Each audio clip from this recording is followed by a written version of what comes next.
Thank you, DJ.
Thanks for coming.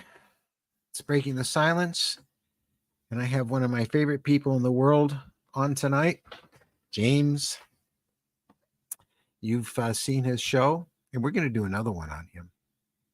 And he's even been talking to us about going out with him places, and who knows what we might attract, and maybe even get on film. So, but let's, well, we've been working on the show for Yvonne Smith with Taylor for like the last week, and we've got there's two shows with Yvonne. We shot one where Yvonne, that you're gonna watch Saturday tomorrow, where she just tells her story, and she's going to talk about her own personal experiences she has had with the visitors that she didn't share with people till about 3 years ago, and she's going to tell you why she decided to do this, and I think you'll like her reasoning. And then we did another shoot the same day where we talked about the El Coronado incident, the mass abduction. And if you haven't read her book, it's a great one. It's on Amazon, and it goes into a lot of detail, more than we could ever go into on the show you will see next Saturday. You probably saw the thumbnail I did for it, with the man floating on his back and the dark object above him with the door and the light on him, and the helicopters that I remembered watching us when all this came down. So that's going to be, and that's the one we just finished, and that one will be on next Saturday. Did a lot of nice effects for it, and Taylor did a great job on that. Explain who James is, they forget. So Mary says, explain who James is. James Benjamin Pike. He's a great guy. He's someone we've become friends with him and his family, but he's had a lot of experiences with the visitors. He's an experiencer like you, and he shared it in one of our early episodes of Breaking the Silence. And we're going to talk with him tonight and talk about this stuff and just have a nice open conversation about this experience. James is a prolific speaker about it, and I really enjoy listening to him. So let's bring him on. James. Hey, how are you? I'm good. I'm good. Thanks for coming back for more. I don't know what it is about this subject matter, but whenever I do the shows, my nose starts to run. Maybe it's his fault. I don't know. So how are you? I mean, I'm doing really good. You got your MUFON shirt on, so you're ready to go here. Ready to talk. Yeah. Well, your talk actually. We're gonna let you do most of the talking. I mean, if you want me to say something, let me know. But I really do like that one. Thank you. It's amazing. You didn't send me any pictures like you were supposed to. So of your artwork. So I went to your website just before the show started, and I couldn't even like right click and say save as, because you have that blocked. And so I just use screen cap and grab them. But Yeah. if you enlarge your screen, and for those of you that are on cell phones, it'll be hard to do, but you will see the detail that's in that piece. And you finally finished it, didn't you? Yeah, I actually have it right here. Oh, okay. Can you hold it a bit flatter, please, Hal? It's a line from a movie. Never mind me. You see, all those are little grays in there. Tons and tons of them. Now he does this all by hand with pens. It's beautiful. You got it. You have it framed too, because I see. Oh yeah, you do. You do. Yeah, I got the original frame. And this one's really cool too, because we'll talk about this one, because this has to do with your experience. Yeah, after having my first encounter on the road in 2006, and then all the way to where I am today, there's a lot of fear involved in face-to-face contact. And so I really wanted to express all of my UFO encounters or at least at that point in my life, all of the major ones into a single piece, sort of like a layer cake. And I thought, well, how can I frame that? And so, at the top is the initial UFO experience, and it has dates and numbers and lots of facts.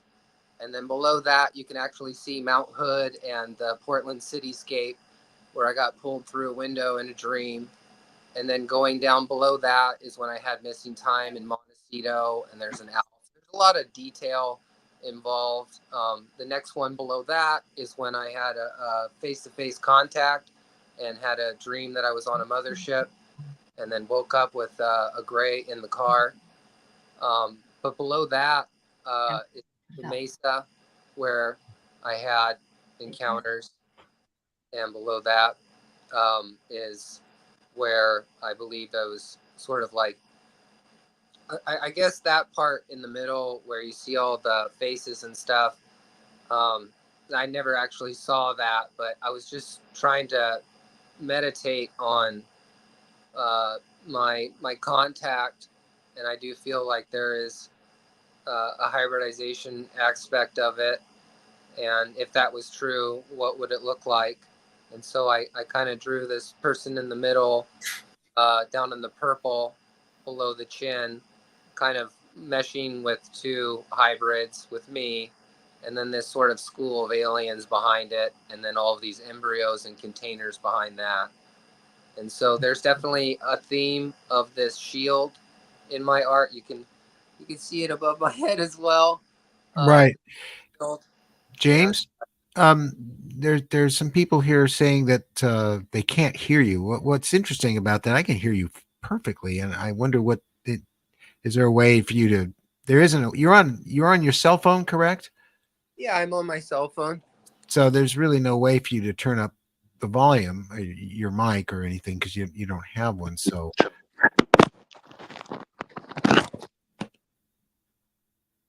Maybe taking it out of its case might make a better case for me. Does that help? Yes. did it help? Oh, good. Okay, might have had some stuff in here. Alchemy says you can hear you fine. I can hear him fine. Okay, good. Okay, great. I can hear James. Okay, thank you, Jill, and thank you, Catkins. We have the our community, our family here all now in chat, and they're just wonderful. So going back, wait a minute, I want to go back to this one again. I love the shoulder. Does everybody see what's going on in the shoulder? It's just so cool. Yeah, at first when I did it, I didn't know why I did it. I just sort of had this image of like sort of like a college auditorium, and then they're sort of watching this making of a new species, if you will. I don't know. None of us do. It's I, okay. I definitely was trying really hard to kind of look into my third eye and feel what I felt was right in my soul to put on this, because I mean this is a really personal piece. This is uh, like a night blanket, or a piece of my soul. It took forever to do. But yeah, I later sort of kind of realized that maybe all of those people on the shoulder are school, and that they were all learning, and that maybe there was actually more to the fact that I drew all of those heads like in a college auditorium. Maybe there's something to that, from some of the reports that I've read of other people. So I did find a really interesting similarity in another case where somebody said that they were sort of learning in a classroom state. So that definitely gave my. Thank you, D. Decker. Thank you very much. I mean, W. Decker. In the space below it here at the very bottom, you can see that shield that I draw a lot, and it's also above me, which I was talking about. Mhm. And recently, a UFO investigator sent me a petroglyph that has that exact shield in there, exactly the way that I have it. And then the whole elder interpretation of it apparently is that it's the star people, and that it is a burning shield. And sort of on this painting behind me, you can kind of see these lines going up and down, which sort of represent lines of the earth, and then the lines around the ship itself. And the petroglyph also has that as well. And so I think if you were going to show the next slide of the mothership. Okay, I can. I just you did share that petroglyph with us, and it's amazing. It's like taken directly. I mean, they're exactly the same. Is there any way you could pull that And up? yeah, and the thing about is that the one? Well, so this is my iconic image, and so when I did hypnosis with Lori McDonald in 2019, I believe, because I've said this on record, I want to make sure I say it exactly right. I saw this in hypnosis, this image of this silver football in outer space, like interstellar outer space, and it had a shear to it, and there was a blue line going down the middle, and I almost felt like I could see little people in it. And if you were able to zoom in on this piece, all of those little pieces of textures are actually silhouettes, and those are all people. You know, unfortunately, there's no way to do that. Well, that's okay, but it's there. Is there? And Well, that was interesting. Okay, that just did that. Okay. but this is a piece that I gave to Greg Bishop, and he actually has a whole wall at his house dedicated to this. And Greg Bishop, in my opinion, is probably the best UFO art historian that's out there. And he's written a lot of great books about it. And we've had a lot of great discussions, and we've developed a really nice relationship together. But there's like a lot of magic sort of entailed in this. And then you I can't. like the spiral up there too in the left hand upper corner. Yeah, nice little. Those are very important. I mean, you do know about the spiral. Well, I sort of wanted it to be like Andromeda Galaxy, but no, I don't know about the spiral. They're everywhere. If you go back 10,000 years or more, Oh yeah, I'm familiar. they're all over Europe, France, and the UK, Australia, United States, the Native Americans here. They're everywhere with the petroglyphs that you saw this image in, and so they're prolific. And you know, it's interesting that those were all handcrafted at a time when we had no internet, no way of communicating with each other that we know of, but we were communicating with people globally back then. We knew so much more back then than we know now about consciousness and spirit. Yeah, and I was corrected in calling it rock art with a friend. You know, it's a complex writing system from a culture that didn't have language, so there's a lot going on there. But this particular piece, I've taken it and put it over the petroglyph, and it fits perfectly. And so that's been one of my major obsessions lately, is actually going to this petroglyph and seeing it, and seeing the star people on there. The myth about it is that apparently it came down and they wanted to share animals and knowledge and different things. And so there's two beings on there with their arms outstretched, as there's two other beings running away from the shield. But yeah, maybe if we can pull it up at some point, we can compare it Yeah. to I Yeah. think I text message. For this show, what needs to be done in the future is that I have access to high resolution images, and then I can in Photoshop zoom in and grab shots of close-ups of the things you're speaking about, and then I can switch to those from the main image to the closer images, because this has no way to zoom in that I know of. So Well, you do, you know, the reason that they probably called it a golden shield is because we pretty much know that these craft use a lot of voltage, a lot of electrical current to generate the power they need to be able to create anti-gravity situation, or actually create gravity.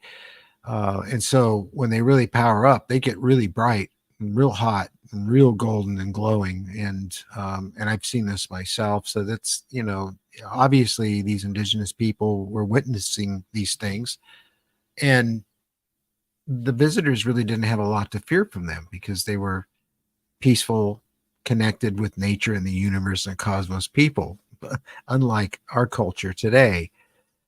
So I'm sure you'll agree. At least this is great too. And there's a whole story going on in this, and I remember you showing it to, and I really wish we could get closer to it. You don't have that one handy, do you? No, not in front of me, but No. what it is it's the same image that you just saw in the last image, but it's inside of it, so it's the interior. And Right. You can see little grays or in the little round bubbles. yeah, and those are embryos. And That's what then I thought. Yeah. I'm in the middle, crucified there on a surfboard, and everything's attached to my genitals. And the sperm is then being pumped throughout the ship to every single embryo. And so that actually goes from the center of the ship all the way to the sides of the ship, all connected like piping. And then in the sides, you see those images. Well, those are gray sitting there monitoring and sort of moving back and forth in time and sort of watching it. And there's even one of somebody sleeping and there's somebody else watching. So there's somebody watching. And then there's some energy generators sort of on the bottom, and then a bunch of little tiny ships inside, like a little ant colony. And then below that, you can see the planets just being swarmed by all of these similar things, and that there's just, hundreds of these behind it. And each one is sort of like a one person deal for what they're doing. And so that was sort of my take on the inside of a hybridization mothership. It'd be great if one day you could learn animation and take your artwork into an animated 3D environment, just like this, the way it is now, not, using any kind of enhancement, just your art in there and be able to move through it would be amazing. Yeah, I can see it just with you talking about it, the Yeah, planet. you can. I know. We could like go into that ship and see those babies in there and see you on the surfboard and then see the grays and just be able to shift and move the camera. It wouldn't be easy, but it could be done, and it'd be really, really trippy Yeah. for lack of a better description. So, it'd be great. Oh, Jill can see it too. That's great. You're getting a lot of love here, James. Oh, so much. Yeah, this artwork took a really long time and was really centered around sharing and wanting the colors, um, and the line work. I mean, that's one of the things that you can't see, is that if you took a microscope and went down to the nitty gritty of the pixelation almost, was Right. that I went back and forth like a copy machine with my hand and You'll went get it. You'll get a different. kick out of that comment. I'm Yeah, sorry. You had to see that one. it's more orgasms than that, really. But it definitely, the emotional takeaway for me is just sort of like working through that paranoia of believing that there is a group of people maybe dedicated towards, studying, reproducing, or whatever they're doing, and they're sort of in a space that's outside of ours but still connected. And so I was trying to really focus on allowing myself to see the bigger picture here as best I could of what's going on, and see what's sort of outside of my field of vision, but not outside of my field of feeling. And so when I see this, there's a feeling of dread mostly.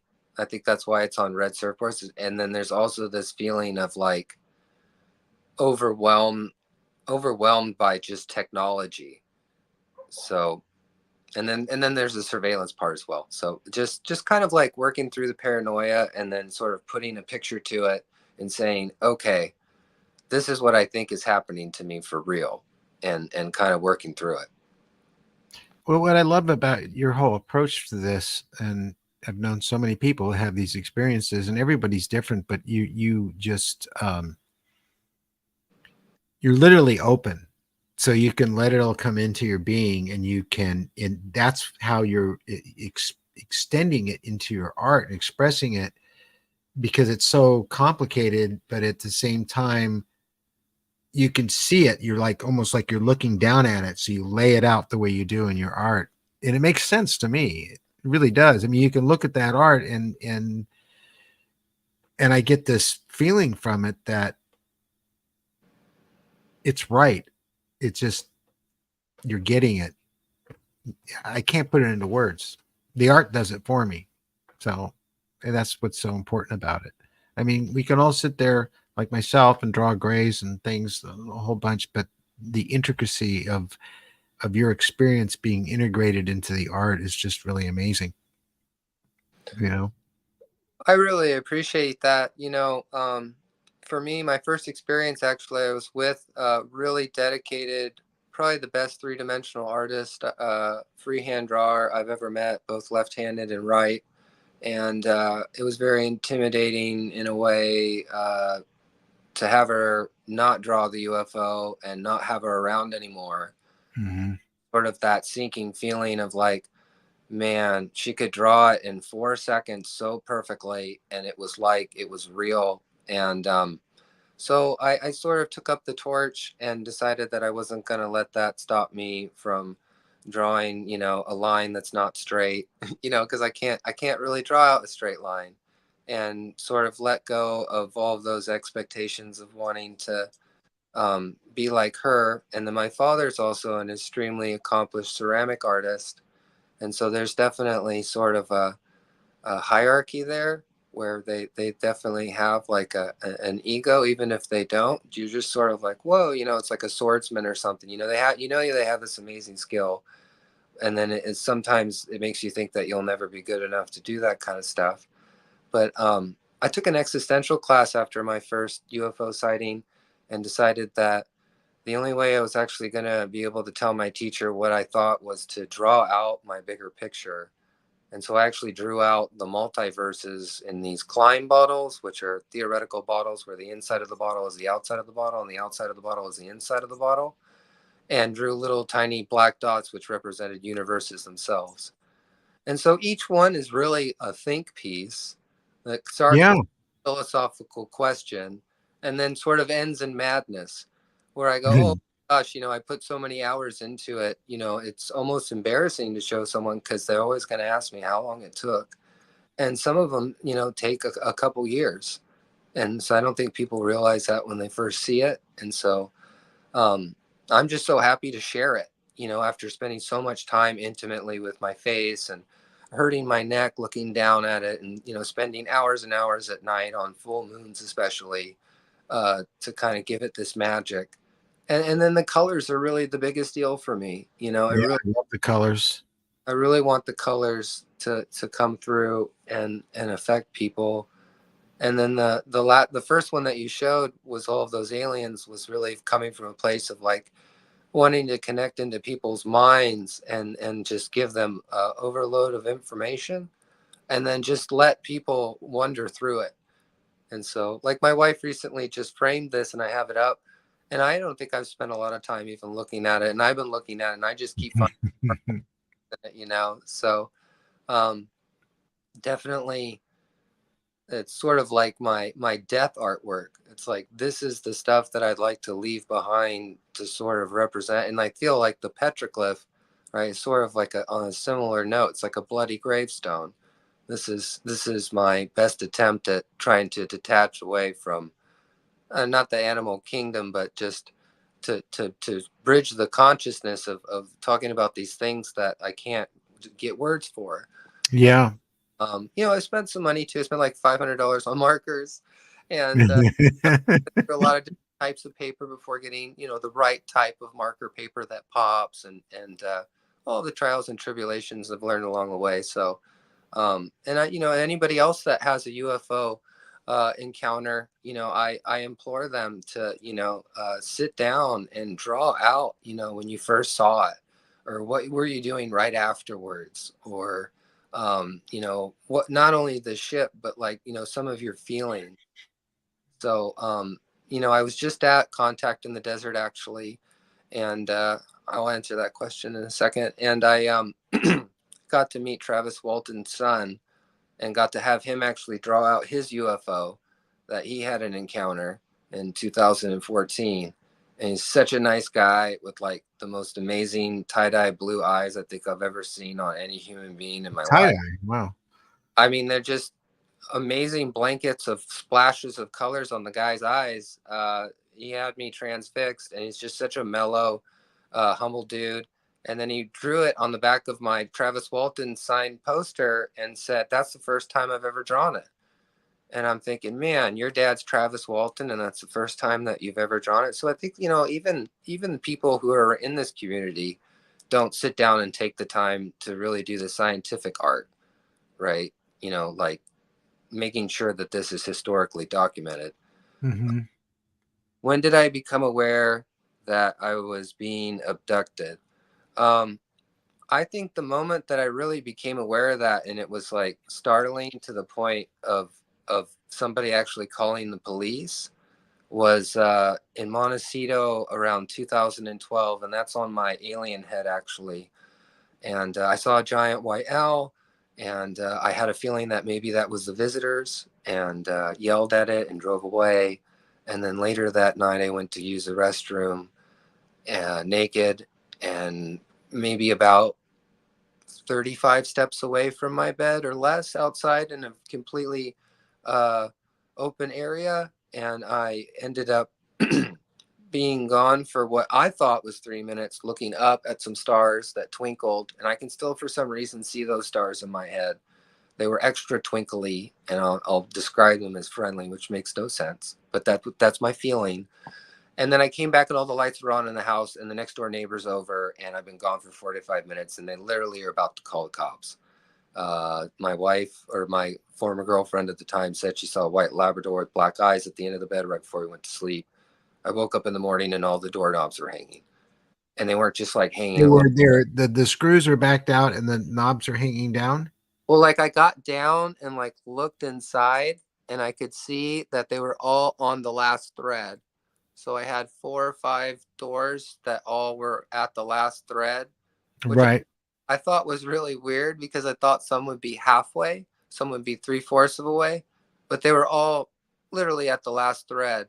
And so, you know, the former girlfriend who tried to tell her partner about it, you know, her partner was like, "You're weird, you know, don't tell me about this. I don't believe you." And she, like, you know, to this day remembers when that happened, and that I just disappeared off the face of the earth in a place that is impossible to disappear. I mean, it's a completely fenced in yard with a couple avocado trees. I mean, you got to be kidding. Right. Right. Has James. Is my wife an experiencer? Um, she is, and I didn't. I think it's my fault, and It's your fault. It's and all your fault, James. I think that one of the things that's really fascinating about that, and the big UFO that we showed with the purple and the green hills or whatever, sort of is my part of my life that I called the Mesa Enigma, because I was living on an area in Santa Barbara called the Mesa. You know, it all started when we had a twisted wetsuit, which doesn't really sound like much, but you know, I run a surf school and I know all of the wetsuits that I get. And so I took my wife before we were married surfing, and the next thing that I knew, we went to go surfing and the wetsuit was twisted. So the logo that was in the back was in the front, but the knees patches were still in the front. So she had worn this wetsuit before, so having a diamond in the middle of her chest was really awkward because the O'Neill was supposed to be right over the right breast. And so she works at the UPS store at the time for 14 years, and she was pissed. She was like, "I don't understand. This is weird." And I'm like, "Yeah, weird. We're going to go surfing, so just go." So we went back, put it back on the hook, and the next thing I know, the next day it flipped and was fine. And we never thought to take a picture of it, but the bathroom was closest to the door. And so a little bit later after that, maybe 3 or 4 weeks, my wife would be better remembering this. She's a Mm. professional bookkeeper. We had some lights in the room and it just completely blew up, like a lot of lights, not like a little light. And so she woke me up and she said, "I was just about to go to sleep and you were already asleep." And I thought, "What's that?" And the lights went out. And so I tried to shine some lights through that window, through the kitchen window, through there, and did some experiments with some hypothesis. And Yes. really stumbled at how there could be that high of a luminosity. Yep. And so I actually told my wife that I thought that we were put together by ETs. And what are the coincidences Thank that you, Pancho. two people would meet and that both of their parents taught at West Point? Her dad taught knife fighting and my dad taught sociology. And they're both Vietnam vets. And so I think there's an interesting on there.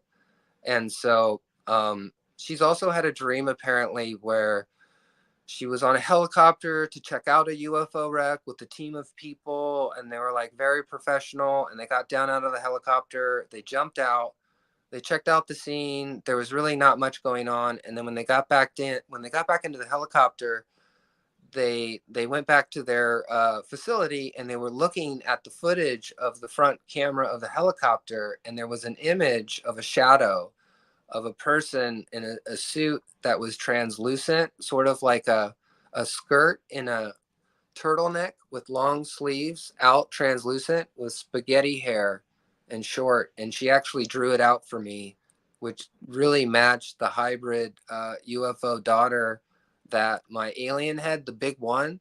That's what that whole thing's about. And at the very bottom, there's the tiniest little detail of a hybrid child standing behind me. And I felt like this whole time that there had been a hybrid program, but when I was doing that art, that's the first time that I ever felt like the presence was actually watching me. I felt the dwarf vibe, like a little small person vibe, and the small people that I know are the most amazing people ever.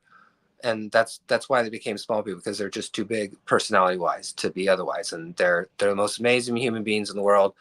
And I have a friend who's a small person, and I know that feeling. And it was so intense. Like, even thinking about it, I get a little weird and teary eyed, because I don't know how to like place that feeling. And I never turned around, but I did draw art about it and did it. But the thing that was so weird was that her dream, I'd never really shown her a lot of that art.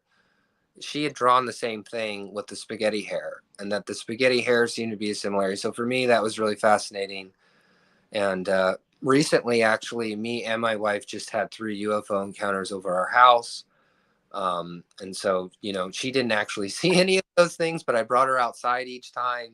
Right. Well, you showed me video. I have it Yeah. of what you saw going over the house, and you had interaction with the owls again.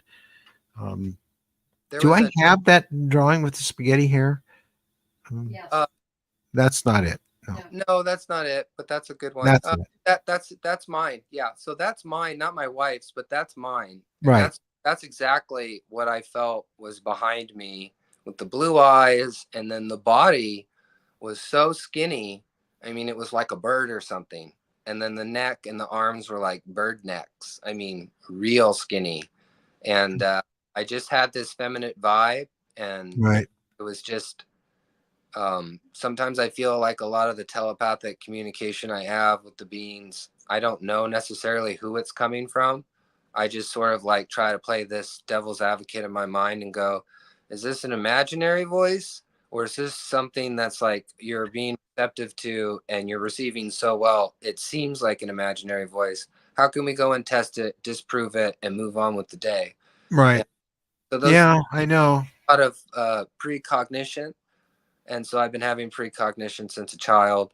I use my precognition with my surfing a lot, and so I try to see waves before they're there, and try to, like, manipulate my manifesting powers to get really good waves, which works. What I do is I say I don't want to catch the best wave of the day. I just want to sit here. I don't want to catch any waves at all. And then all of a sudden, I'm put in front of my whole community. Hey, are you going to screw up and not drop into this wave, and what are you going to do with it? And so this being that I was around, there was no fear, there's no judgment. The only way that I can describe being around it is the same way I feel when I'm in the ocean with dolphins. I feel like they're sort of like aliens. I've ridden a lot of waves with dolphins. Sure. Being here on the coastline and running a surf school for 20 years, see them every day. I know the pods up and down the coastline. Here in Santa Barbara, we have 5 main pods, particularly. And there's just this sense of like unworldly connection. And yeah, in a way, this piece is kind of embarrassing to show because it's of a naked girl. And Yeah.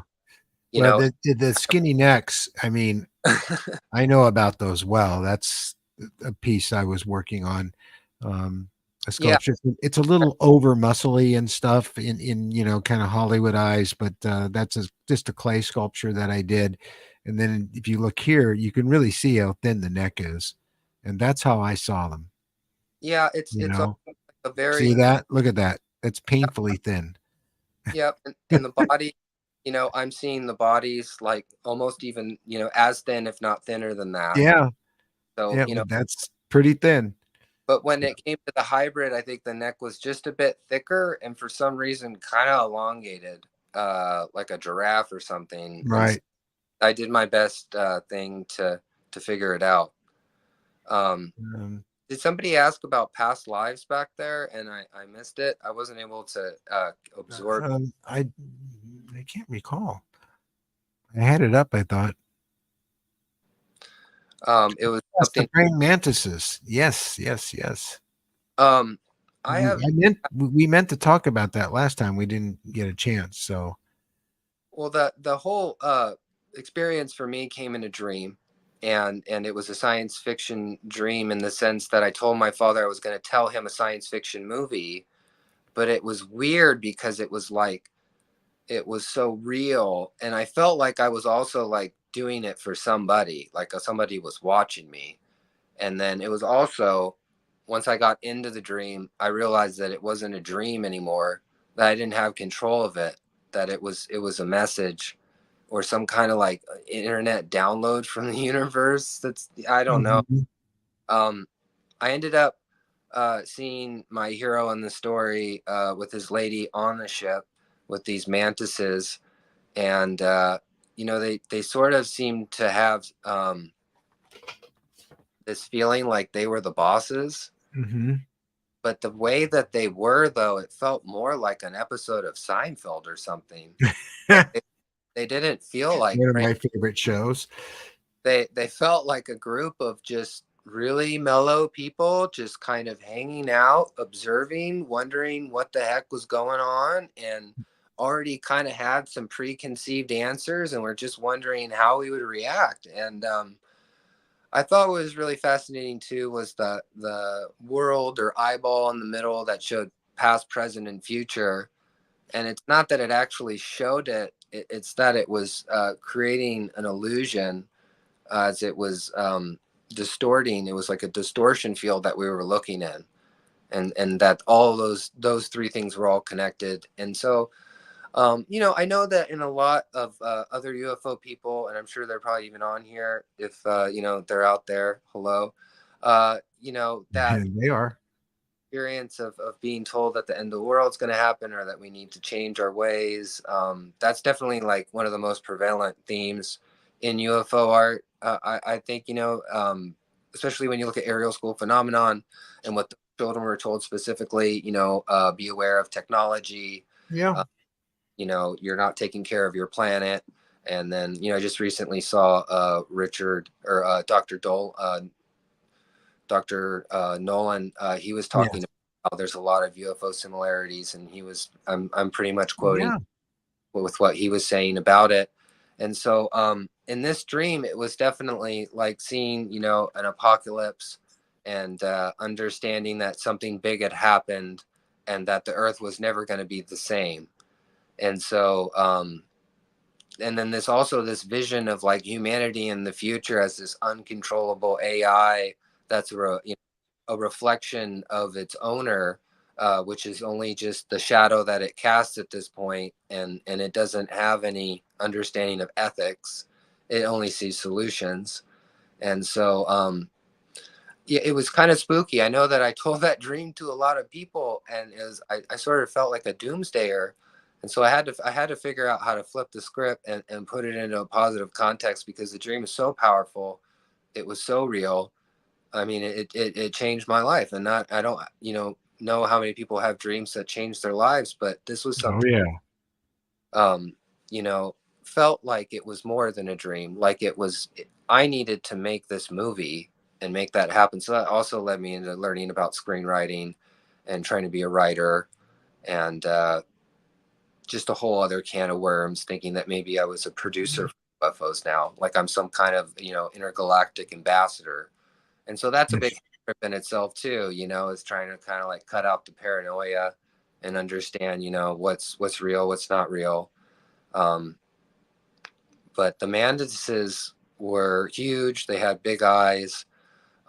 They seemed to be incredibly telepathic. And in my encounters, I've never, This is one I did a yeah, long ago. I guess for me, the ones that I was looking at, the eyes were really similar, if not like Hmm. almost coming off of the heads. Because Hmm. I was seeing it three-dimensional. There was a lot Hmm. of depth to the front of it.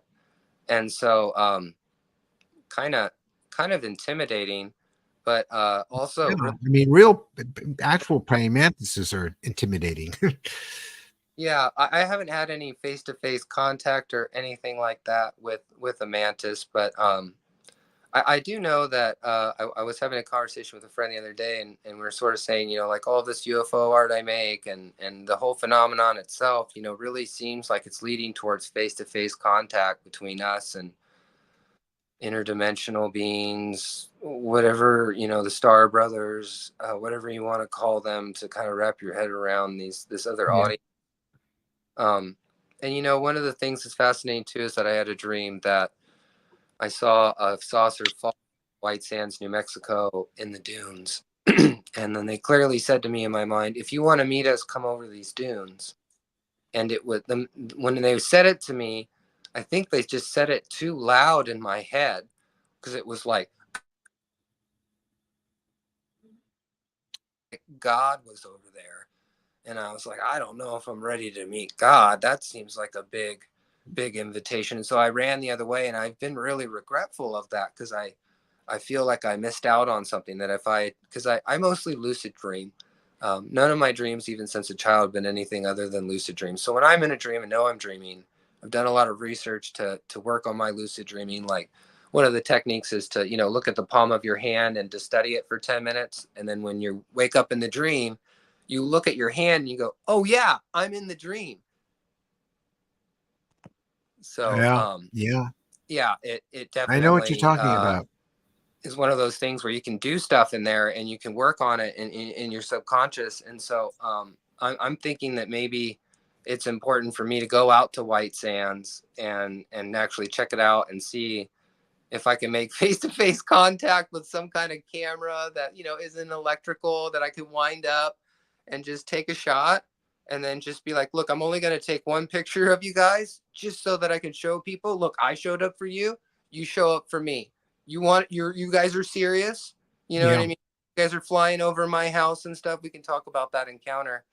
But it's like, yeah, it is a road trip. And it's like wanting to like go out there and see what will happen. So Yeah, in getting video and pictures, it's like the way I look at that today, I see people comment, well, you don't have any evidence, and you were watching this amazing thing go on, you didn't take your iPhone out and take a picture of it.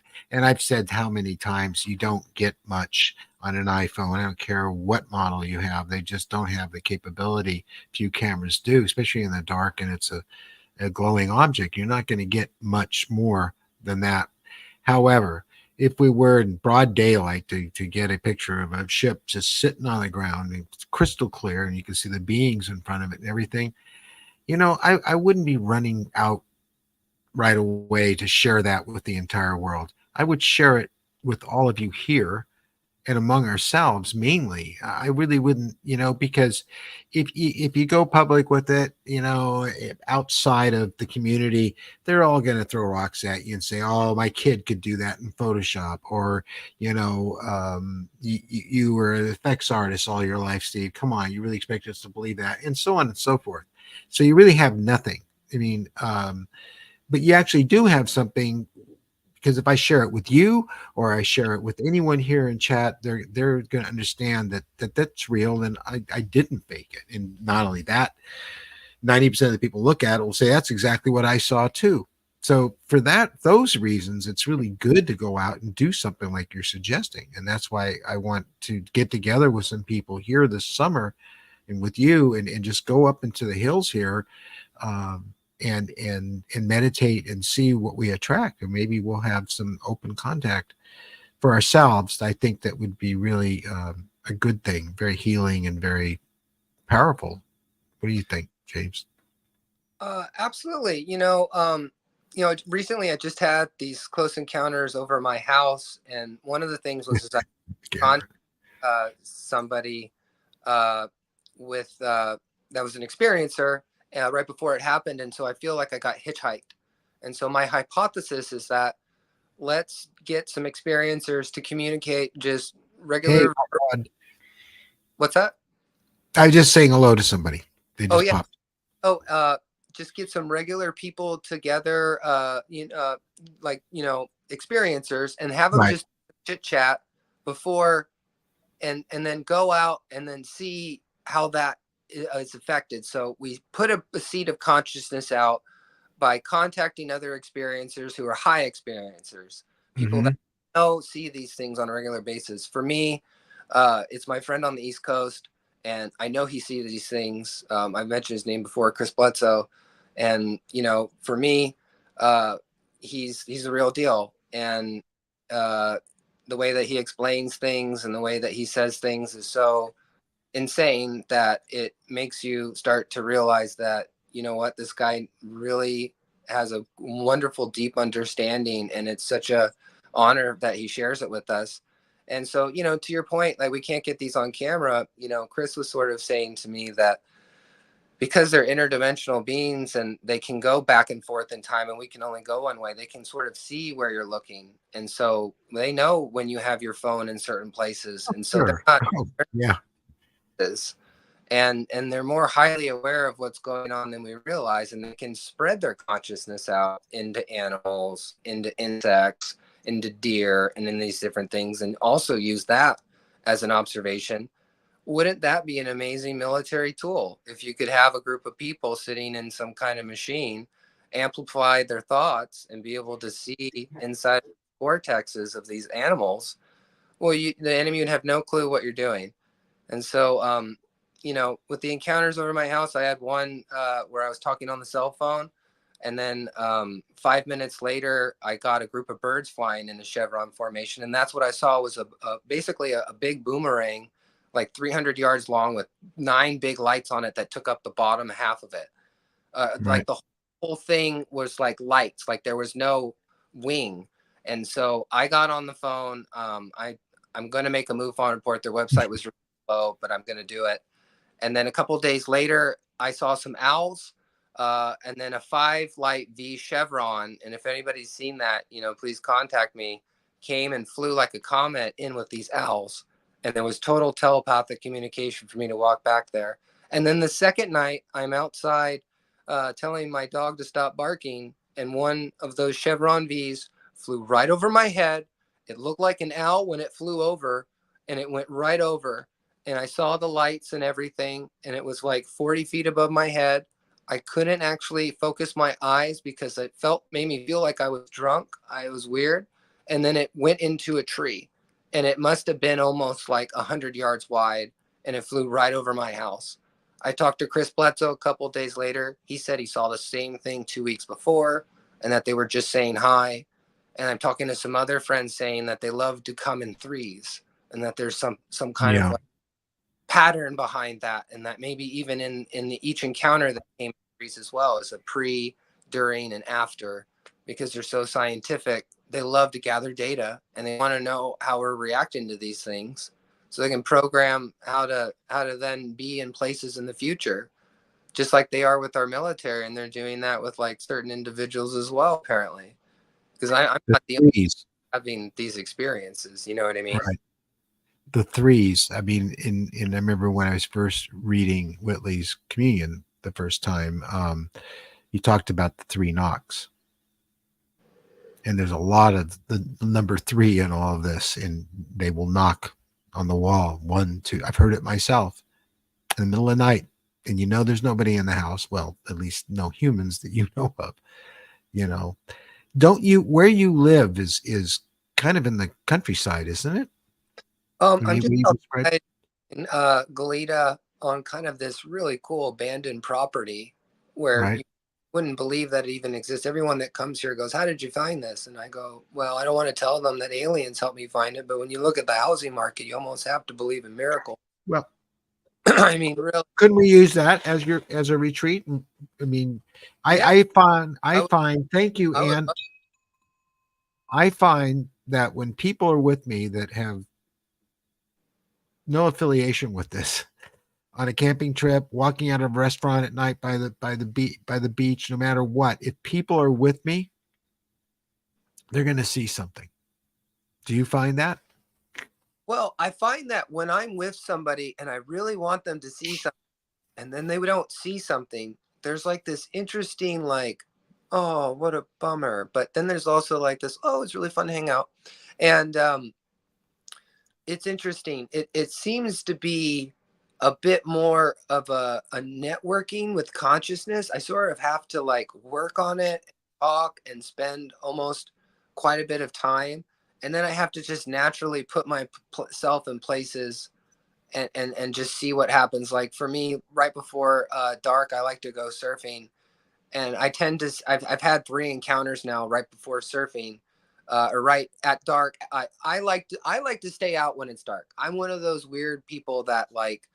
One of my best friends of all time is a surfer at Rincon, and he surfs with a blinking light, and he only surfs at night. And so every time he sees me, I surf for 45 minutes after dark. He sees me, he gets all excited. Oh, you're gonna surf with me? I'm like, no, man, I'm not staying out there, shark bait. You're your own Yeah, shark. I was wondering about them sharks Like, because they eat the feed at night. That's their favorite time. So yeah, but like you can't even see your hand in front of your face. So like to strategically yeah, find you in the first place and surf is pretty difficult. But with all of the fear and all of that aside, I can control my fear out there. But yeah, they like to show up then. And I'm just trying to understand the nature of this relationship. I mean, it's weird. And I think we're just getting to a point where like, hey, I've been having this happen to me for a long time and didn't want to be this guy doing a podcast or talking about it to anybody because I was worried that it was going to bring more stuff to me. And lo and behold, it did. And I was yeah. right. Oh I was sure. right. So being around more experiencers will bring more UFOs around. And like the Coronado thing that you were talking about, did I say that right? Where the people, Yeah, but it's yeah. yeah, I mean, that was something that an investigator was telling me. There's a bunch of UFO experiencers together, and then all of a sudden, they all got taken that night, and there was like Yeah. a dozen abductions all at once. And I don't know Yeah. the bones about any of that. I can't What say I'm happened? certain That's and what happened. story thoroughly. That's just some hearsay that somebody told me. To be totally honest and clear with the audience, but I really do think that telepathic communication with these beings is happening to a lot of different people. And I recently did a podcast with Sev Tog and Earl Grey Anderson, and Indy had this map, and I talked about it last time, and it's all of these different dots on the earth, and each one I think is an experiencer or about to be one when it comes into a light, and that all the experiencers are actually connected to the other experiencers. And my new theory is the reason why is that they're all the same people. They're all the same person. So recently I just went to Contact in the Desert and I met another experiencer. I'll just let her name her name. I'll just let her be anonymous, but we're like exactly the same age. We both have dyslexia. Every relationship that we've ever had is exactly the same from beginning to end, with like partners like threatening suicide because they won't break up with us, to her sensitivity and constantly feeling like she's an aggregate everywhere that she goes, and she just pisses people off for no reason and can't figure out why. And you know, and then the sexual drive and what it means to be feel highly sexual and feel like temptations for people, and to have this like sort of like really big energy in a small package, right, just in the human body, but just this like very similar energy. And so the more experiencers that I met that I truly connected with and felt like they were really experiencers, I knew it because they felt like I was talking to myself and that there was no judgment being passed either way when we were conversating, almost like I just found a deep, long friend I'd never met before. And so I think it's interesting how like I can meet up with these people and we don't talk about UFOs at all, even though that's why we're there. And then all of a sudden, all we can do is find similarities and Mhm. want to support each other. And everybody wants to know what's going on, right? Everyone wants to know the UFO agenda. Everybody wants to know why they're abducting us. And everyone and I saw it at Contact of the Desert. Everyone is like their own flavor of Baskin Robbins, right? You've got Richard Dolan, which is like a cookie dough, right? Very reliable and great. And you got all these other people that are out there, and nobody really knows what the hell's going on. I don't know what the hell's going on. All I can do is No, no, I don't. We have contact with another intelligence that's not our own. That's all, all. all, But all you I know. can do is do my intergalactic duty. Like Mhm.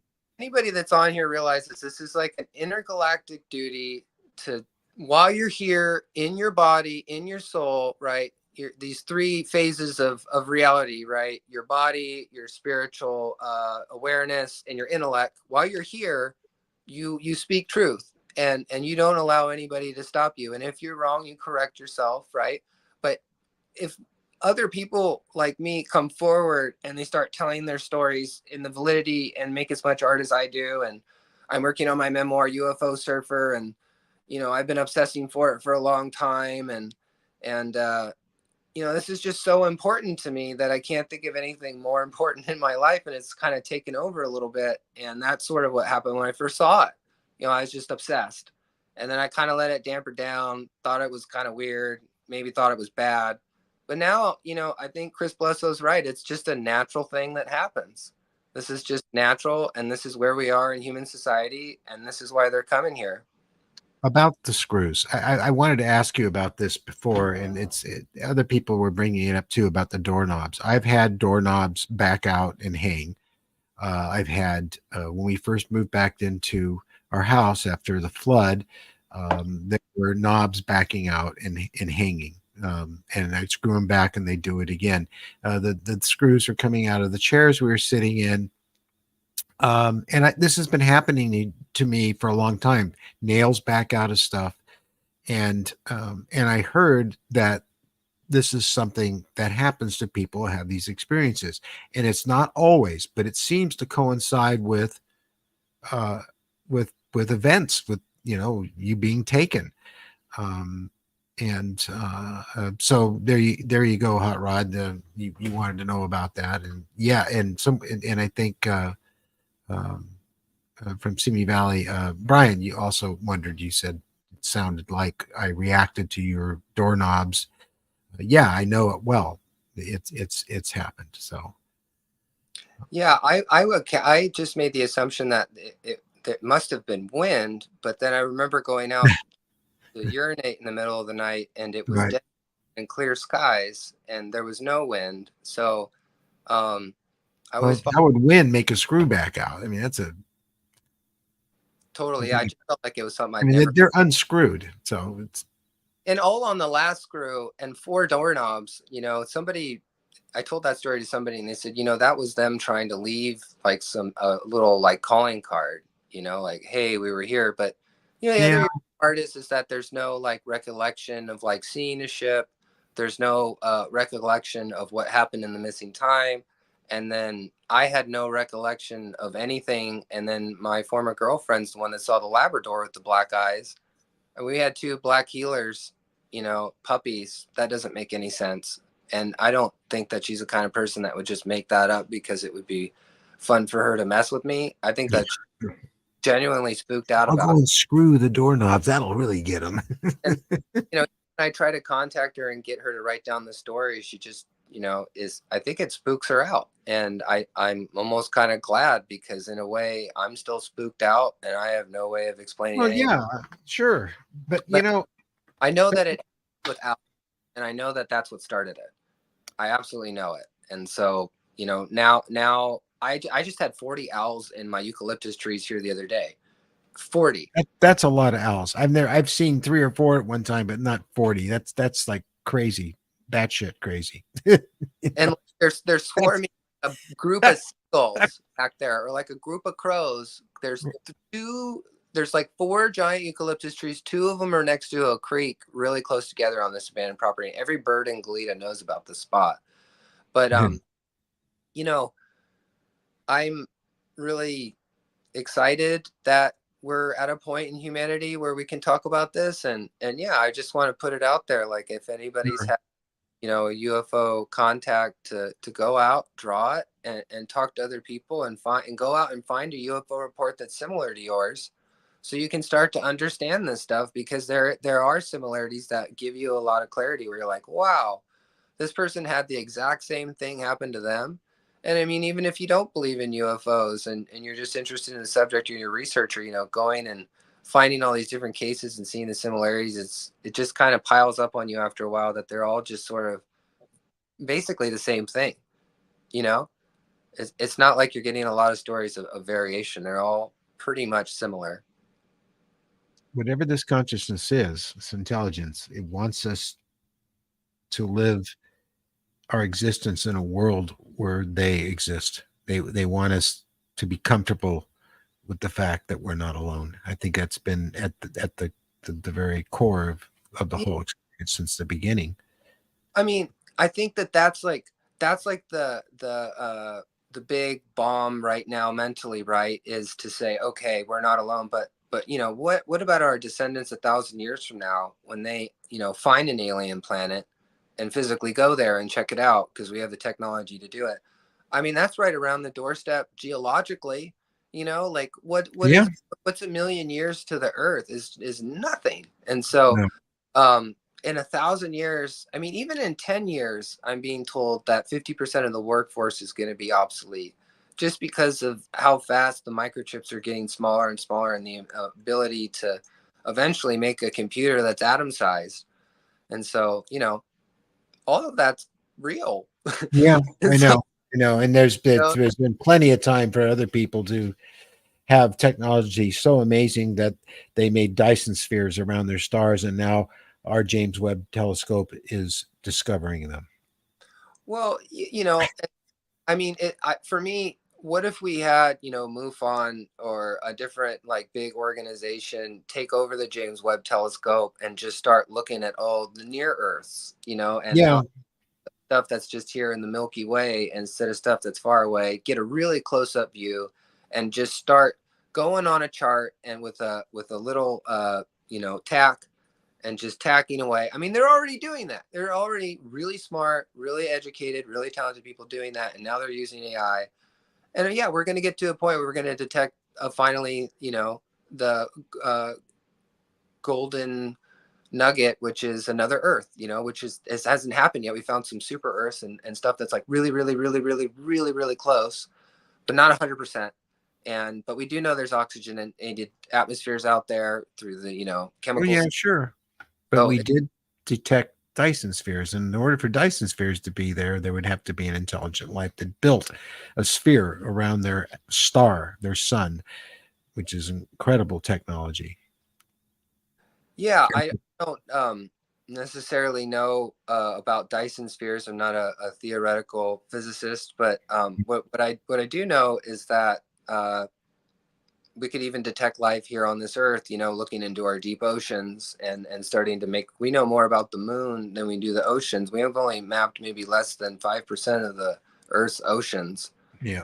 There's all kinds of stuff down there right now where we could actually do real science, instead of having to, you know, put all this money into outer space and say, hey, why don't we just study the planet first, and rule out that they're not here, because nobody has the time to do that, and they don't think that it's valuable. But you know, if UFOs start showing up in big groups, you know, in this 2026, 2027 conspiracy theory that there's going to be, you know, some sort of, you know, human intervention coming soon, that daddy's going to show up and clean up house. Uh, Hmm. but that would be really helpful. You know, we can look at the next election year in America and see how controversial that's going to be. And just Hmm. politics are becoming more and more volatile, and Hmm. people are becoming more and more divided. You know, the UFO is a great subject to bring people together, and it Yes. divides up, There's and some, we have to be. there's good people on this planet. There's great people on this planet. My Lots of, is just a they deserve to survive. Well, what we need to do is just figure out how to make our technology spiritual. You know, we just got to figure out how to get to a point where we're making things that don't harm us. You know, we Yep. go to the grocery store every time and buy something that lasts 50,000 years and then decays into our food. Make starships, not war. Yeah, yeah. Let's all the mothership and have a good And time. love to. James, But it's been fantastic having you here yeah, again. Everybody's really enjoyed you and really enjoyed seeing your artwork. And oh, Judy, thank you. Thank you so much. Um, you really need to talk to Judy sometimes. You need to talk to all these people sometimes. Somehow we have to get us all together some way, somehow. yeah, we should do like a big art show or something, and you make like a bunch of like, life size, uh, ETs, right? And then Yeah. I've done that before. And yeah, yeah, yeah. I've done that before. And it's interesting. How many of you here watch Vetted? I'm just curious. I watch Vetted sometimes. Would you remember the other day when you saw that as his thumbnail? I did not see that. Oh yeah, he had it up as a thumbnail. It's on the internet and it has my signature on it. And he used it. And I forget what Mary wrote to him. She was nice. She said it's really nice you used his art. Be nice if you gave him credit for it, but he never responded to it. So Well, um, that's the one thing about this UFO art is that you put it out there, and there is a vulnerability, and yeah, oh sure, there it is. never really feels super good in your stomach about some of this stuff. But you also got to realize that, like, I'm sure you're already aware, this is just preaching to the choir, but you are upping the level of consciousness by Oh that sure, there, and all of his yeah, followers, we whatever. all are. Well, you Not, won't. Nobody else could make something like that other than you. You know what I mean? That's definitely Steve stuff, and yeah, it's I game sorry. stuff, and I don't know Sometimes who the other people are. that's the worst best compliment an artist can get, right? Yeah. So really, maybe what we should do and I know Mary's listening. We have to go, but as a last note, it'd be really cool to have an art show and get people from all over that do art on the subjects as you and I do, and have an art conference convention, something, like a little small venue, and just have all these artists come and show their artwork. I think that'd be an incredible event. So think about it, people, because maybe there's a way to do it. I don't know. Maybe a contact in the desert. Somebody could contact Captain Ron. His wife is amazing. She works in the trade shows and stuff, and say, hey, we Yeah. want an offshoot here, and we want every experiencer to have the right to come down and do their art, or have somebody draw out their art for them. Yeah. If you don't like doing something like that. I So have one of those to do for Ann Carter here, because part of the deal is if you become a $25 a month Patreon patron, right, yeah. then I will do a piece of art for you, a drawing for you. So, and Oh, well, she was the first one to take me up on it. So I've got to talk to her tomorrow, and we're gonna do that. And I'll make sure I document it on video so everyone can see me do it, because I think it's really cool. I'm looking so forward to doing that. So, yeah. all right, Well, James. hey, thank you so much. I appreciate it. It's always great to talk to you and see you, and I can't wait till we get together again. Love you a bunch. Love you all, every one of you here. You're incredible, and thank you so much. And we'll see you tomorrow. All right.